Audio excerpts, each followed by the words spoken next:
আসসালামু আলাইকুম। আমি জেসমিন নেওয়াজ আমার কুকিং চ্যানেল থেকে আপনাদেরকে জানাই স্বাগতম।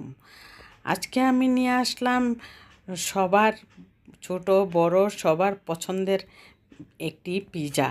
এই পিৎজাটা আমি ঘরে বানানোর ট্রাই করি প্রায়ই। আর বাইরে থেকে কিনতে গেলে এত বড় পিৎজা 12 ইঞ্চি মোল্ডের মধ্যে আমি বানিয়ে থাকি। আর বাইরে থেকে কিনে খেতে হলে অনেক খরচ পড়ে যায়, আর ঘরে বানালে তো কোনো কথাই নেই। আর সেই চিন্তা করে আমি ঘরে বানানোর চিন্তা করি। আর বাচ্চাদেরকে বাইরে খাওয়ার থেকে ভুলে রাখার জন্য আমি তাই করে থাকি। আর সেই জন্যই আমি এখানে শুরু থেকে আপনাদেরকে দেখানোর চেষ্টা করছি। আর আপনারা একটি লাইক দিয়ে কন্টিনিউ করবেন। এখানে আমি 2 কাপ ময়দা নিয়েছি। 12 ইঞ্চি মোল্ডের মধ্যে বানাতে গেলে কিন্তু 2 কাপ ময়দা অবশ্যই লাগবে।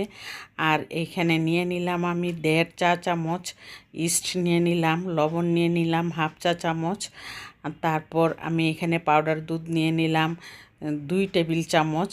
2 টেবিল চামচ নিয়ে আমি এখানে ডিমের সাদা অংশটা দিয়েছি কুসুমটা সাইড দিয়ে দেওয়ার জন্য। আর তেলটা দিয়ে দিচ্ছি প্রায় 2 টেবিল চামচ। 2 টেবিল চামচ দিয়ে তারপর আমি এখানে চিনি দিয়েছি প্রায় 2 চা চামচ দিয়ে, কারণ ইস্টটা অ্যাক্টিভ হতে হলে চিনি অবশ্যই দিতে লাগবে। আর সেই জন্য আমি এখানে কুসুম গরম পানি দিয়ে প্রায় মাখিয়ে 1.5 থেকে 2 ঘন্টা আমি গরম জায়গায় রেখেছি। আর পিৎজার জন্য ছোট ছোট কিউব করে কেটে রাখা এখানে চিকেনের ব্রেস্ট নিয়েছি। আর ব্রেস্টটাকে এখানে হলুদের গুঁড়া দেইনি, মরিচের গুঁড়া, ধনিয়ার গুঁড়া, ভাজা জিরের গুঁড়া, সয়া সস, তারপর ম্যাগি মশলার একটা প্যাকেট দিয়ে তারপর আমি এখানে ভাজা করার সময় একটু কর্নফ্লাওয়ার দিয়ে তারপরে ভেজে নিয়েছি সুন্দর করে। আর এখানে আমি পিৎজাটা বানানোর জন্য ময়দার ডোটা একদম অ্যাক্টিভ হয়ে ফুলে ফেপে গিয়েছে।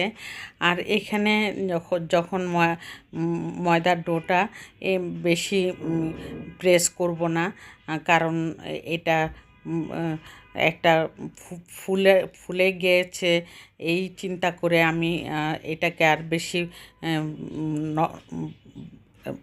বেলুন দিয়ে প্রেস বেশি করলাম না। একটা রুটির মতন বানিয়ে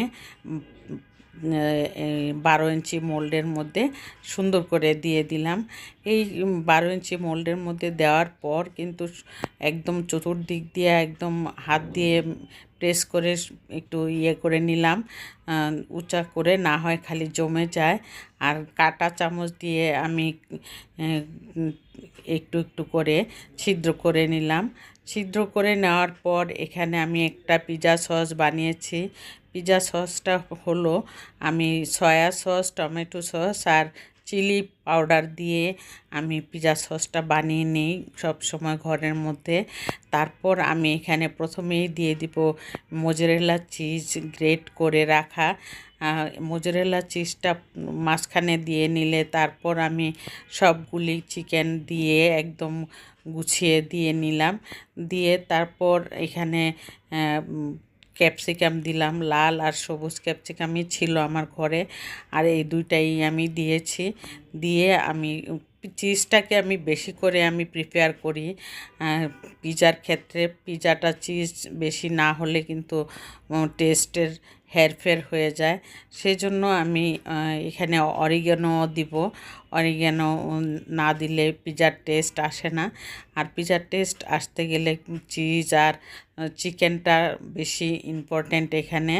আর সব কিছুই ইম্পর্ট্যান্ট, কিন্তু সবই দিতে হয়। সব কিছু না দিলে আবার একটা কমতি থাকলে কিন্তু মজাও হয় না, আর দেখতেও সুন্দর লাগে না। আর আমার ভিডিওটা যদি ভালো লেগে থাকে আপনাদের কাছে, তাহলে একটি লাইক দিয়ে কন্টিনিউ করবেন আর সাবস্ক্রাইব করে অল বাটনে প্রেস করে রাখবেন। আর আমি এখানে অরিগানো দিয়ে দিচ্ছি। অরিগ্যানোটা দিলে পিজার ওভেনে দেওয়ার পরে অর্ধেক হয়ে আসার সময় কিন্তু অরিগ্যানোর টেস্ট ঘ্রাণটা চলে আসে, আর সেই জন্য আমি অরিগ্যানোটা দিয়ে দিলাম উপরে। এখন পিজাটা হয়ে যাওয়ার মাঝপথে আমি আবার চিজ আরও দিয়ে দিয়েছি। দেওয়ার পর দেখুন এখন কমপ্লিট চিজটা আমার মানে পিজাটা হয়ে গেছে।